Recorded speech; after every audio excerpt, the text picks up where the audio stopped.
And it's a completely different multidimensional experience that you're moving towards being able to navigate. We're not curing the diagnoses to get you back to a healthy caterpillar life.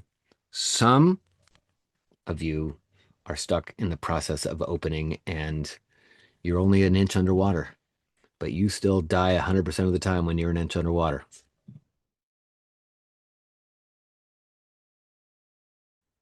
Yes, if you recognize this story, you got some kind of internal drive to like figure out what's really going on this planet.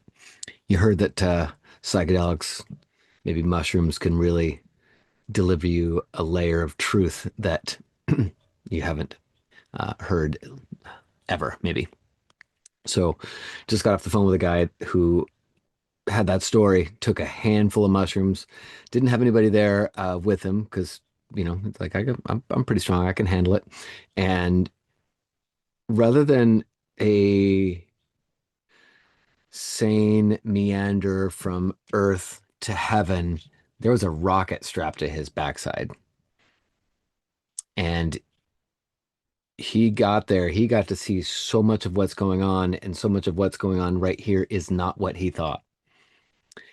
He realized that he's not his body. In fact, this thing's meaningless, that he'd been living completely under illusion, a lie, and that he was just a big sham, right? That maybe he'd been manipulating others just to get his way, get where he needed to get to in life.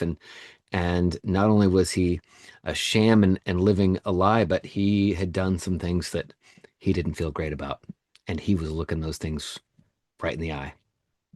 Then the mushrooms wear off and he's back to life the next day and he can't unsee what he just saw. And he can't reconcile it. And he doesn't know who he can talk to help reconcile it because this doesn't just feel like a therapy thing.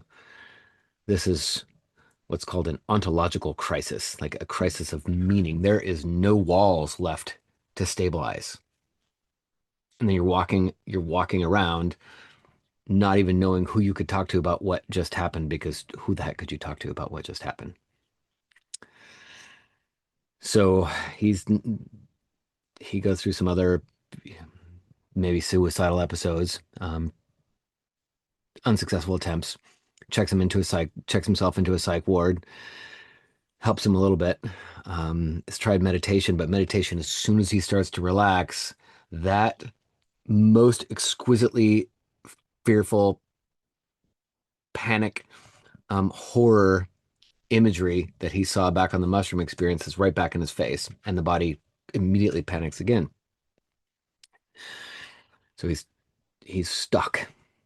He's stuck. He can't go back to Humanville, but he can't make it all the way to whatever's next. And he's just at a loss. Well, it turns out that that's really kind of like the caterpillar coming through its process, its caduceus process, where it's coming out into a butterfly thing. But from the caterpillar's point of view, it doesn't know. It doesn't know that these are wings coming out. It just thinks that there's some kind of crazy internal, relatively painful process happening, and he's stuck. And because he's inside of it, he doesn't know where he is on the path, but he does know that he's stuck and that he's not getting anywhere. And that he can't go back to the caterpillar doctors because he doesn't need to be restored back to what he once was, because now he knows that to some degree that's a lie. But he's here to do something. And now the biggest pain in his life is that he's here to do something. He can't get to that. There's a purpose for him, but he can't do that. It turns out maybe part of the purpose for him is to complete his process if he can figure out how to find the path forward to complete his process, and then to help the others who are waiting for him to figure that part out. Because there are so many others 1 and 5 and 10 years behind him on the exact same trail. He can talk about the voice that says, I got a purpose for you. He can talk about the other voice that says, well, you know what you need to do now? Kill yourself. Kill yourself. You know what you need to do now. He's inside barely holding on and just holding on, not sure if this is a lie or if this is a lie.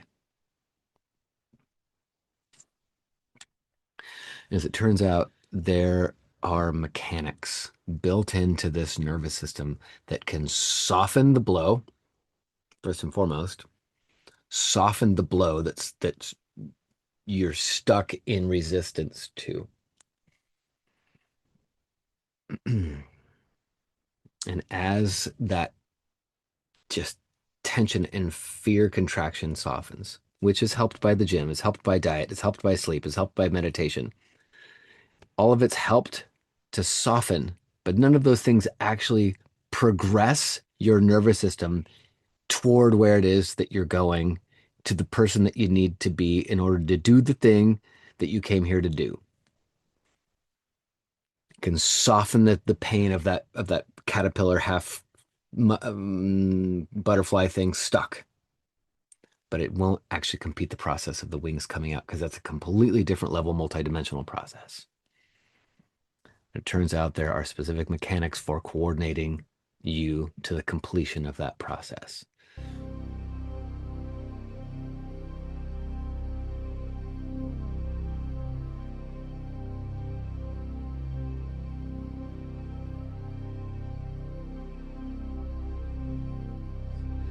So that safety is first. We got to reduce the panic first because nothing ever happens when somebody's in panic mode. But that's even a specific tactical approach because that panic is running through your body in a very particular pattern. That pattern needs to be recognized, addressed based on the pattern it's moving through you in. And once it's recognized and addressed, it will start to soften, which means you'll start to move forward again. And then there's 5 other frequencies that need to be recognized, addressed, and then woven into your own nervous system so that really your nervous system now knows that it has wings and it can fly the wings, and it's a completely different multidimensional experience that you're moving towards being able to navigate. We're not curing the diagnoses to get you back to a healthy caterpillar life. Some of you are stuck in the process of opening and you're only an inch underwater, but you still die 100% of the time when you're an inch underwater. That's the reverse. That's the reverse man measure. I guess that's an inch underwater. Okay, more to come.